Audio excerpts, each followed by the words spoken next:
Assalamualaikum warahmatullahi wabarakatuh. Perkenalkan, nama saya Ajab Sepuluh dari Prodi Sistem Informasi kelas karyawan. Di sini saya akan menjelaskan pengertian dari proses bisnis. Apa itu proses bisnis? Proses bisnis dapat disebut sebagai kumpulan dari proses dan berisi kumpulan aktivitas tasks yang saling berelasi satu sama lain untuk menghasilkan suatu keluaran yang mendukung pada tujuan dan sasaran strategis dari organisasi. Suatu proses bisnis yang baik harus memiliki tujuan, seperti mengefektifkan, mengefisiensikan, dan membuat mudah untuk beradaptasi pada proses-proses di dalamnya.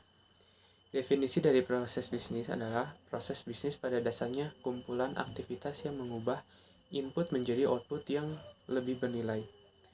Proses bisnis adalah arus kerja dari bahan baku informasi dan pengetahuan seperangkat aktivitas. Ada 6 elemen dari proses bisnis, yaitu yang pertama ada rancangan aliran kerja, yang kedua teknologi informasi, yang ketiga motivasi dan pengukurannya, yang keempat sumber daya manusia, dan yang kelima kebijakan dan aturan, dan yang terakhir atau yang keenam ada fasilitas.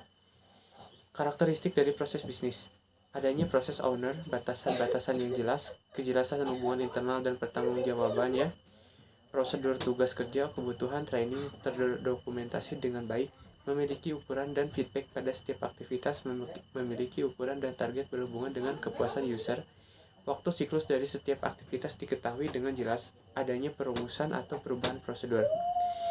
Komponen proses bisnis ada trigger event, sebuah proses diawali oleh adanya inisiasi yang memicu sebuah proses harus dilakukan, adanya input, setiap proses harus memiliki modal yang dapat digunakan untuk menjalankan sebuah proses. Sumber daya. Setiap proses harus memiliki sumber daya yang dapat menjalankan dan bertanggung jawab atas sebuah proses.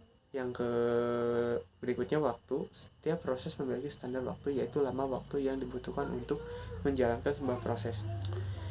Adanya biaya. Setiap proses memiliki standar biaya, yaitu anggaran yang dibutuhkan agar sebuah proses dapat dijalankan. Output. Setiap proses bertujuan untuk menghasilkan keluaran sesuai yang telah disepakati bersama. Jenis-jenis proses bisnis. Ada proses manajemen, proses operasional, proses pendukung, fungsi dan bisnis, dan proses bisnis, penjualan dan pemasaran. Tujuannya untuk menjual produk dan jasa yang dihasilkan organisasi. Pembuatan produksi, tujuannya untuk menjual produk atau jasa. Keuangan, tujuannya mengelola keuangan dan organisasi. Mungkin itu saja pemaparan materi dari saya. Mohon maaf apabila ada kekurangan penyampaian atau kesalahan kata. Terima kasih. Wassalamualaikum warahmatullahi wabarakatuh.